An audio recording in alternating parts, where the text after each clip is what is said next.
there is another thing that we are going to talk about is the approval process.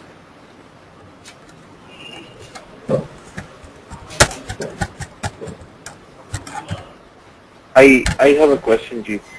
Yes, Ubajit, tell me. So in the workflow, there was an option which was mentioned as some field update or something. So email was one of the options, and there was another. I think the third option was field update. Right. We'll use the field update and approval process, so you'll get the concept of that. Oh, okay. Okay. Okay. So an approval process is very similar to a workflow. Okay. So the only difference between an approval process and a workflow is that an approval process requires an approval from someone. Okay. Based on the approval or rejection, it performs action. So here also you deal with an object and criteria. Okay. Let's say in your company you always need to take permission from let's say the VP of operations if you have to take a project which is more than 500 hours of duration, right? So the object can be project, criteria can be duration greater than 500 hours, right? And then there is a approval process which will go on for this. So it's not a workflow. Workflow is what? You define the criteria, you define the action, the criteria is met, action happen, end of the story, right? But for an approval process, there is a criteria which is met, then the process begins. So the record goes for an approval process and then it is submitted for approval, then the approver receives it, he approves or rejects, and based on that you want to perform certain actions, right? So here you have to define object, you have to define criteria, you have to define approver, who should receive the approval request, who should be the approver, and you have to define actions. So here it is not as simple as a workflow. Here you have actions at all different stages.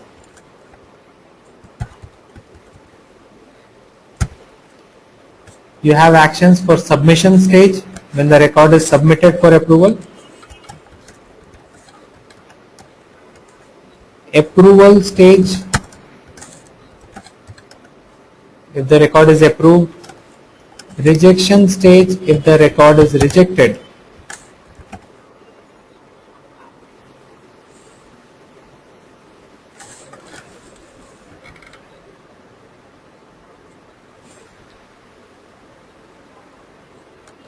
Right? So we have actions at all these stages. So we have to define action for all the stages. Submission, approval, rejection. Okay.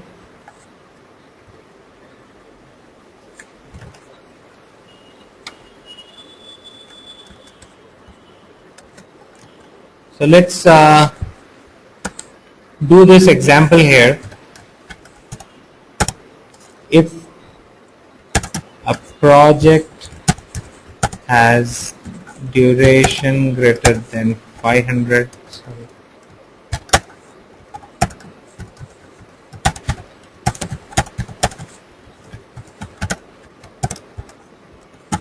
it needs to be approved by Kiran, so you can define any user there. And how would you distinguish? Then some projects will be on the submission stage, some of them will be approved, some will be rejected. How would we distinguish which project was approved and which was rejected? So for that, let us have a status field.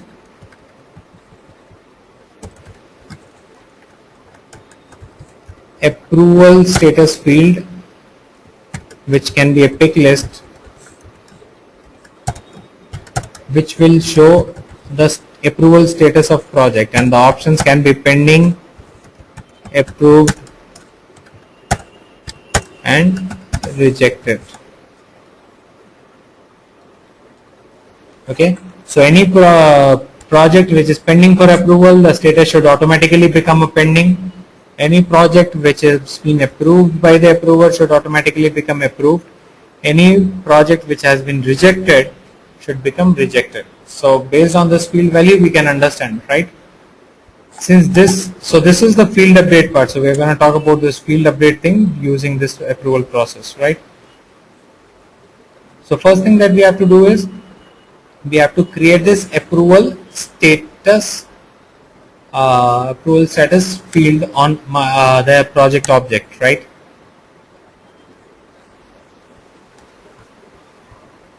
So let's just go to setup.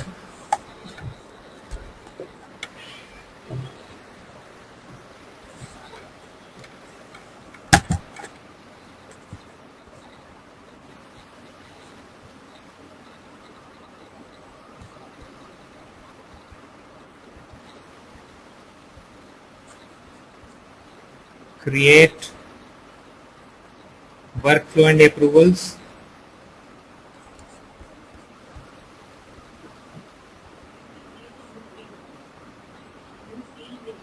Before that we'll have to create the field. So before I go to the approval thing, we'll go to objects and create the field.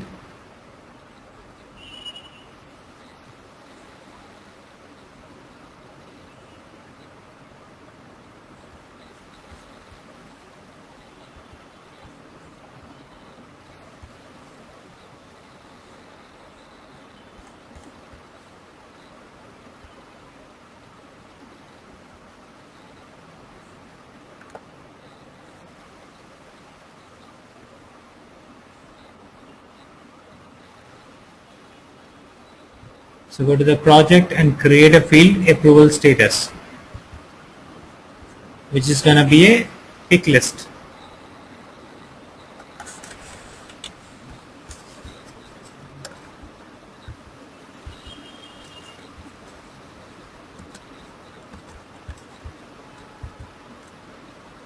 Go to next.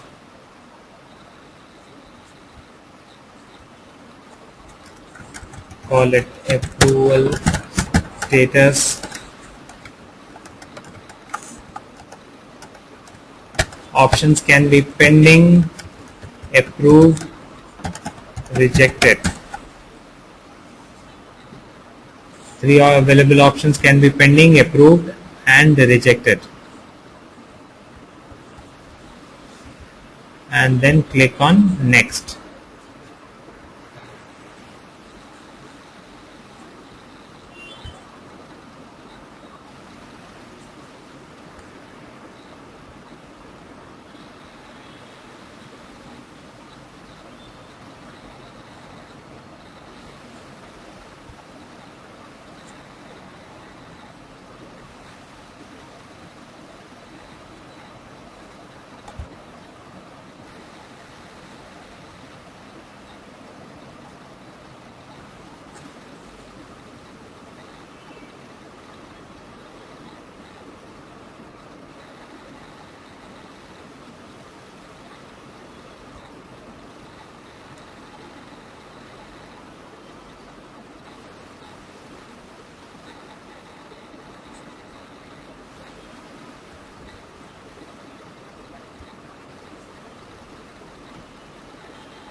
I think it got created.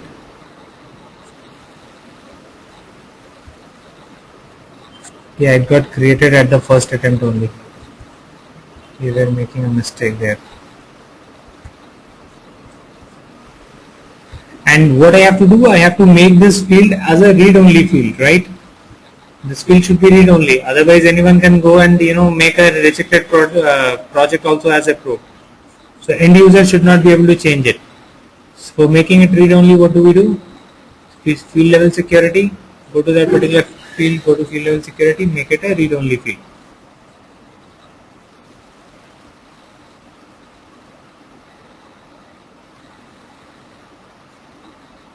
So now manually you cannot edit this field. This field will, the value of this field will be controlled by our approval process. So if the project is pending or it has been approved or it has been rejected, that will be totally controlled by our approval process.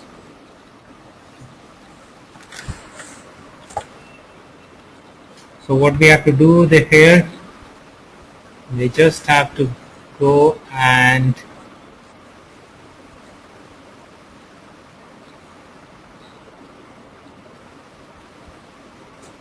create the approval process.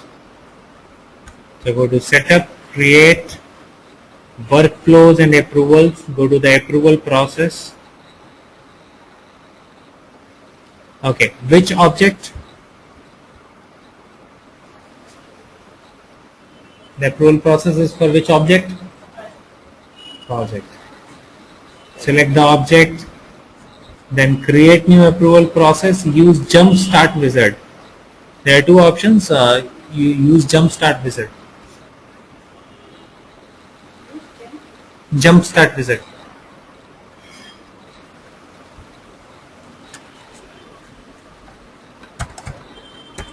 Big or very big project approval.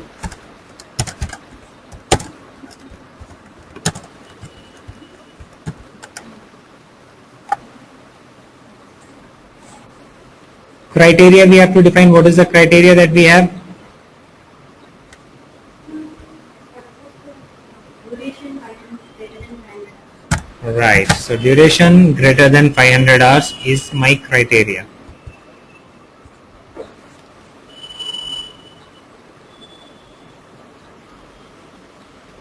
Okay. Then select your approval. Okay. So we have certain options. We have the option of letting the submitter choose the approver manually. In that case, what will happen? The person who is submitting for approval will have the option of choosing the approver. You can define it based on the hierarchy, who is your manager and all, right?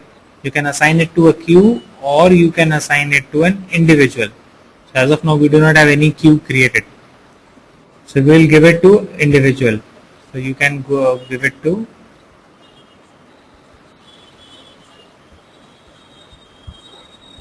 whoever is your project manager or the head or the chief of operations or some user whoever needs to approve, you can give it to that person, right? And then click on save.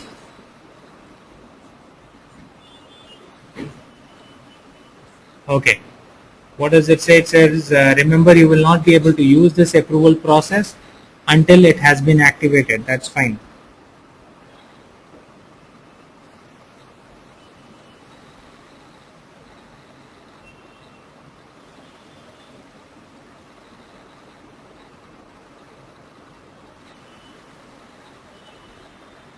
Done.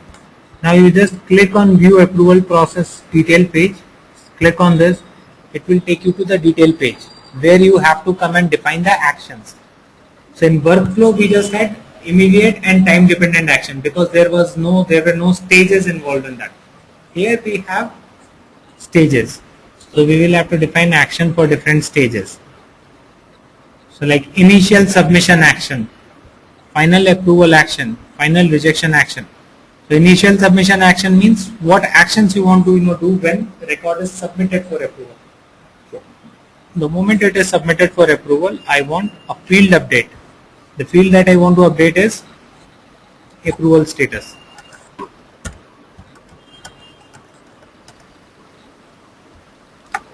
Approval status field I want to update. I want to make its value to pending.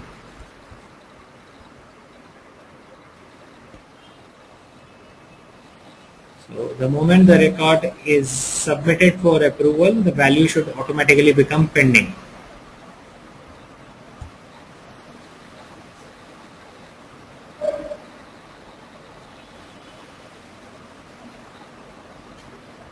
You have the option of putting other actions as well here. On the submission, you want to send one email as well along with this. You can just add one more email alert, and the same way we define an email alert for workflow. What should be the template, who should receive the email, so that ways we can define. Sorry? We have seen that Initial submission. I mean, you can, my point is that for any particular stage, you can define multiple actions also. It's not that you can just put one action. identity go and create Add new action. Under whichever stage you want to put action, just go and say add new action.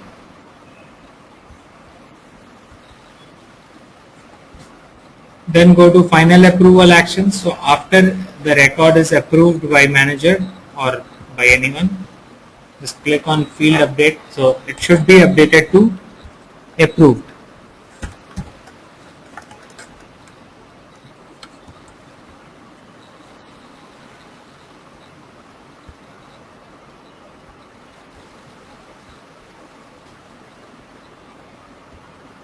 so how will that stage will come like approving When someone approves, it will automatically final. there is a button How it will be approved, that I'll show afterwards.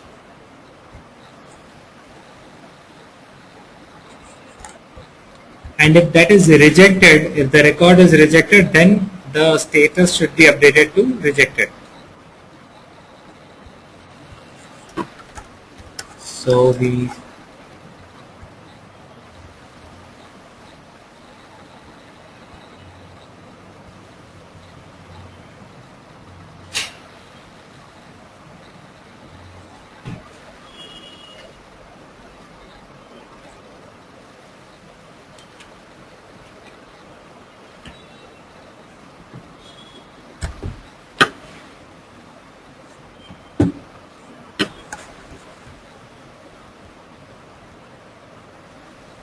right? So we have defined actions for all the stages. When the record is submitted for approval, what would happen? When the record is approved by the approver, what happens? When the record is rejected, it's not approved, then what happens? So we have defined criteria for everything.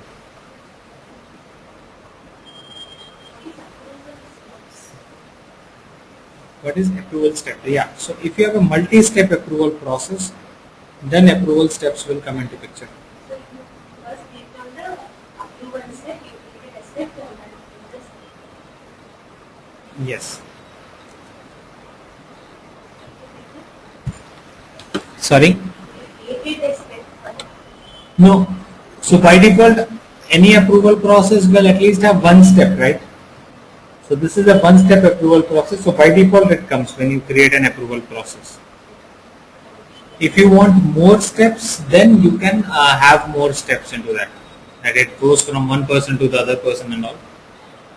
Right? Suvajit? Question. Yeah.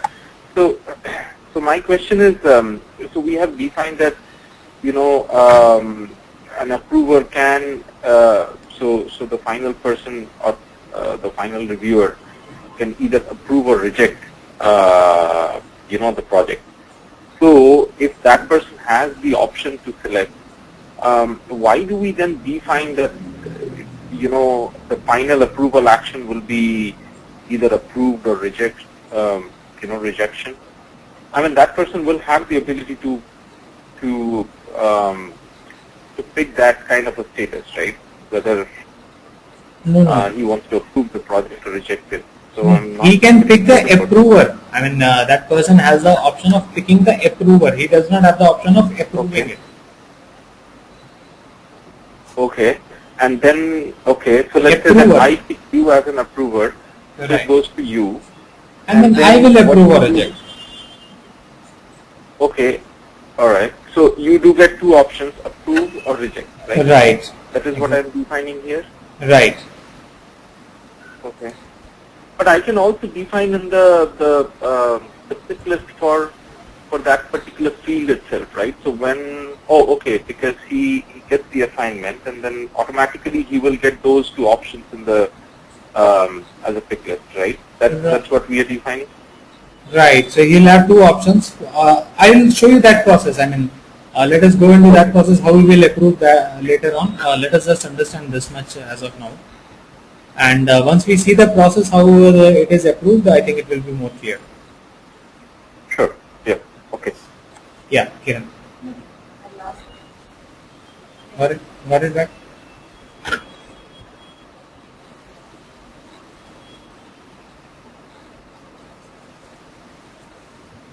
Suvaji, just wait for a minute. I think Kiran is trying to reconnect. No problem. Okay.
Okay. So we are getting that thing.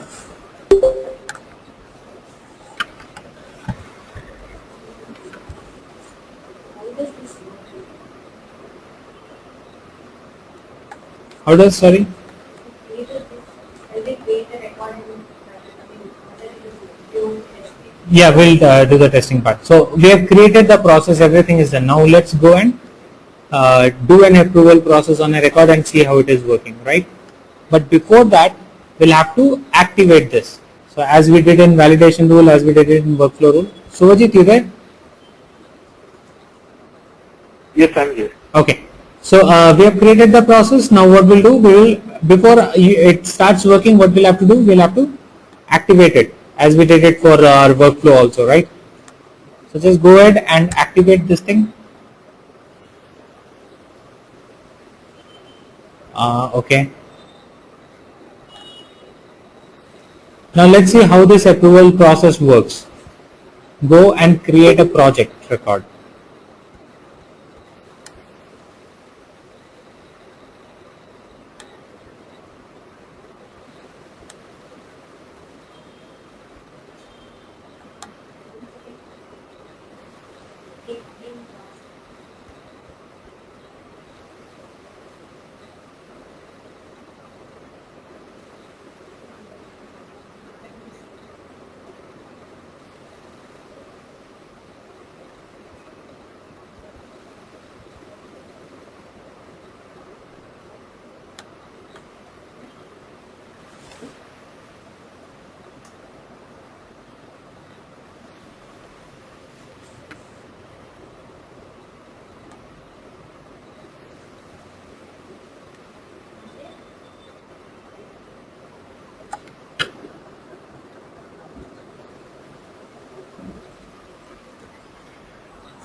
Now you can see.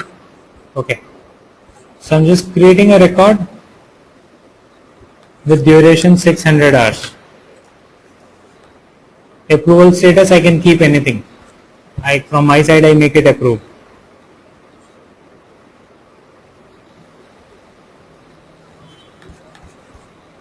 So this approval process does not start automatically, like workflow actions start immediately or automatically. You do not have to do anything. You just have to create the record. For approval process, to start the approval, you will have to go and click on submit for approval. After creation of record, any record which meets criteria, you have to go and submit it for approval. First of all, the user who has created submits the record for approval. So click on submit for approval. Approval status is the legal name, approval is the entity. it's read only. You cannot edit it, but the problem with this is this current user has a system administrator profile, so he has the option of editing read only fields also. So for the system administrator, I could do it, but otherwise anyone else would not be able to do it. Now it is submitted for approval. Click on submit for approval. The moment someone clicks on submit for approval, so what is the submission action? Approval status becomes pending. It has become pending, right? And the record also gets logged. So that, you can unlock it, you can see the unlock button here, but a normal user will not see it. We can see it because the current user that I am logged into is a system administrator, has all those permissions. So this record gets logged. After it is submitted for approval, no changes will be allowed on the record, right?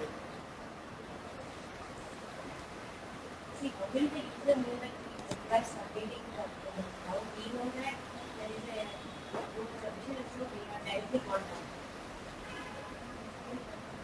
You create the record, you will have to submit it for approval. Now you leave, apply for leaves. You have to submit, otherwise it just stays in draft. I repeated a project before. No, I don't know that it's a technical I don't know the process action submitted. I think, yeah, to some extent you are correct, it should come, but as of now they have not given that system. So you have to go and manually submit it for approval. Now the approver receives an email. Subhajit, you were asking something? Yeah, I'm sorry, but what was the question from Kiran? Yeah, she was saying that how would a user understand that he has to submit this record for approval? Like which record needs an approval and which record does not need an approval. So she says that ideally a pop-up sort of thing should come, which should prompt the user to submit it for approval. Right. Yeah. So, but that thing is not there. What we can do is we could have. That is one way. I'll talk about that after we finish this thing. So we can do some sort of customization from our side, but yeah, we cannot bring the pop-up thing. Okay. So now the approver will receive an email saying that you have received an approval request. So Kiran, can you just go to your email and check if you have received an email now?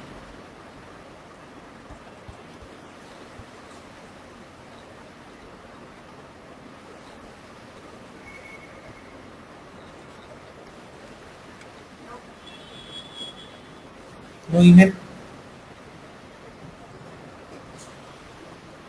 Is it getting into your spam or something?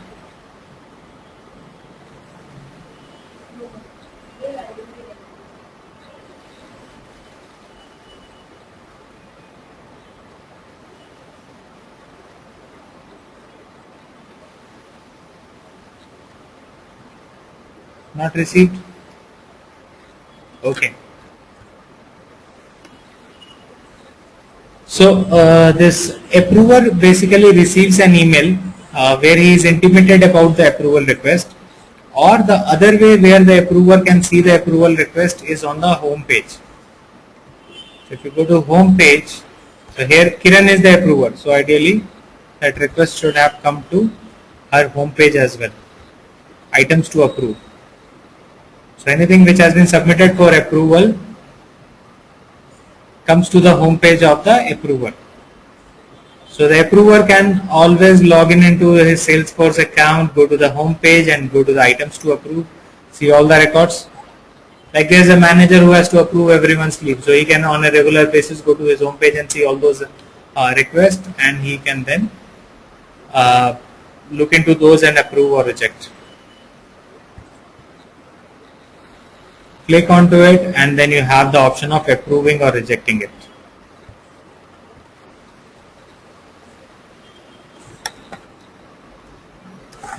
So whatever, put a comment if you want to, and then you can approve or reject it. If he clicks on approve, then what happens? Final approval. So the status gets updated to approved. If he clicks on reject, then what happens? Status gets updated to rejected. Right? Let's click on approve.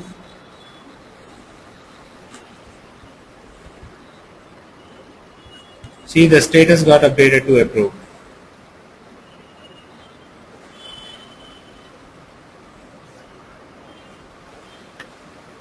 Clear? Any questions on this approval process?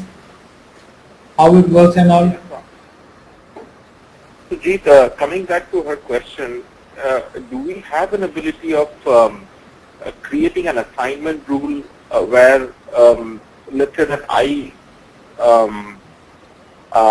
instead of going and clicking on a button to submit a record for approval, automatically whenever I create a record, it goes to the approver for review or approval or rejection. No. So assignment rule, so it No. doesn't automatically. No. So there is no way an approval can be submitted automatically. It always requires someone manually go and submit it for approval. Right? Okay. Now coming back to what Kiran was asking, that how would someone understand whether this record, sometimes it might be the case that you are not aware of the fact that this record requires an approval or not. In that case, you can create a workflow and update the field. So any kind of what do you call it? Sorry. Any record where the duration is less than 500, you can automatically update the field to approved, self-approved or approved. So because it's a read-only field, so it is automatically controlled and made approved. And anything which is more than say 500 should be pending by default. So through that workflow rule, then rest of the things can be controlled through the approval process. But manually, it always have to be submitted for approval. The reason for that is that approval for anything which goes for approval, the end users in most of the cases want to review it and manually send it for approval rather than sending it in bulk. So they do not prefer. So most of the cases you would want to send it for approval after making all your final modifications and all. Sometimes you need the ability of saving the record as a draft. You want to say, okay, fine, let me just save it as a draft and I will submit it after some time. One common thing that comes into mind is if you have submitted your appraisal form sometime, you will see that they give you that appraisal form updation available for 1 month. You can submit it anytime, but yeah, you can keep on making changes and saving it. So any such process approval, they do not want, this is a standard thing, so they do not want people to automate this. Because it has to be manually approved, so they want that, okay, when someone should actually take effort to go and submit it for approval. So that sort of thing. So out of the box options which are available, they do not allow us to auto submit for approval. It always needs to be submitted for approval, right? So when you develop an application, and you've been doing for a while, so do you have the? A developer can create a pop-up window.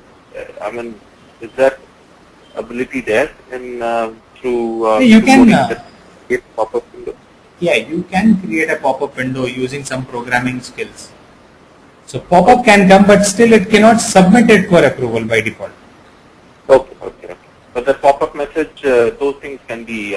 Those things can come. Okay. This question is, can a pop-up message come actually? So that can come using some programming, but still submission for approval will not happen. Pop-up message, we just have to get a JavaScript there, and that should be able to throw some just Windows message comes in. Please don't forget to submit this for approval. That sort of thing can come.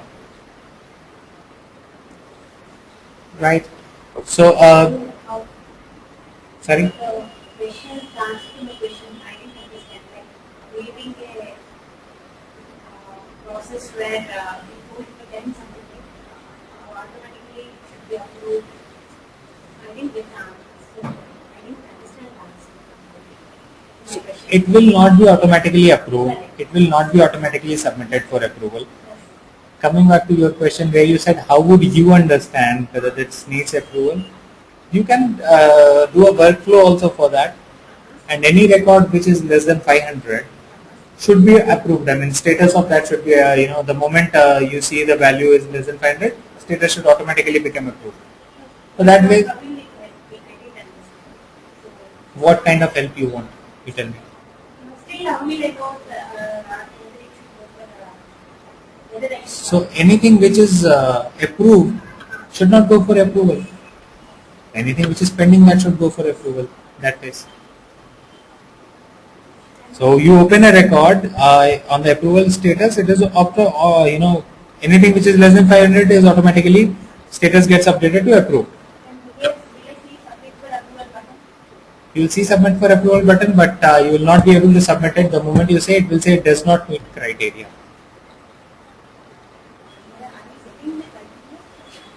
Yeah. Duration more than 500 hours, right? Okay. First check suddenly people submit for approval. First it will check Criteria, right? So any record which does not meet criteria, it will not be submitted for approval. It will say that it does not meet the criteria.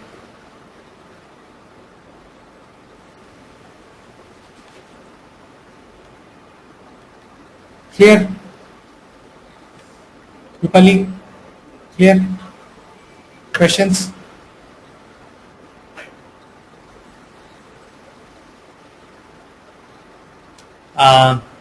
Subhajit, okay with you? Yes. Okay. So, what is the next thing that we are going to talk about? So, approval process is clear, right? Okay. So now what we'll have to do, so these are the 4 things on our business logic. You can define more business logics, but these are 4 declarative way of using business logic. Once we start using programming, we will be able to use a few more, but that is what we are not discussing here. So we have talked about 4 things: formulas, validation rules, workflow rules, and approval process.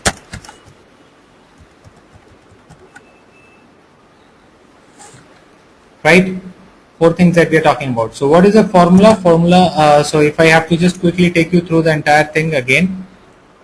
Formula is basically a field type, right? So formula is a field type where you can define some logic, and based on the logic, certain calculations can be done on the field. So it is not always about mathematical or logical calculations. We can do other type of things also. For example, one small example comes to mind, that there is a client who has a lot of accounts, right? So he has like let's say 10,000 accounts he has, and he has the calling ability. He has salespeople who can call only 1,000 in a month, right? Now, if only 1,000 can be called and he has 10,000, how does he decide which all should be called? You have 10,000 accounts and you can call only 1,000 of them. You have the bandwidth available only for calling 1,000. How will you decide which 1,000 should be called? Based on some criteria.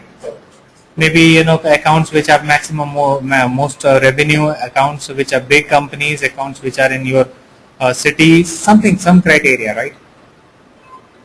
So for that, what you have to do? You have to go and manually check, let's say revenue. You want to categorize your accounts into category A, B, and C. Based on revenue, you want to segregate that. So you might have to go and manually do it, but using a formula, you can easily do it.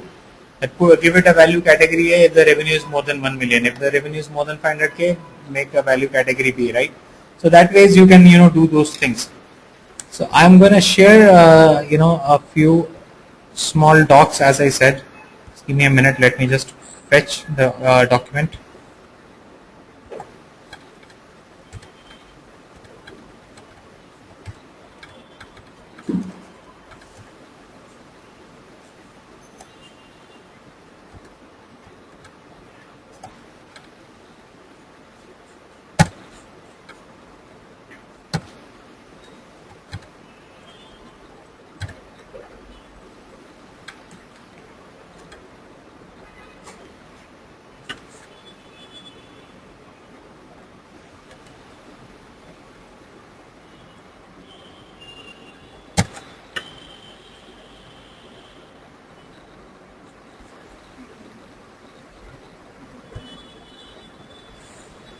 So this is the first thing that I'm gonna share. This is the first document that I'm gonna share, which is completely on formulas. Okay. So here, what you have to do, you have to look into the formulas, the usage of it. So there are so many examples which have been account rating, the way I was just talking about. Based on annual revenue, billing country and type, it decides whether the account is hot, warm or cold. Right, so segregating the accounts. So this is a good example. Contract aging, try to find out the age of a contract.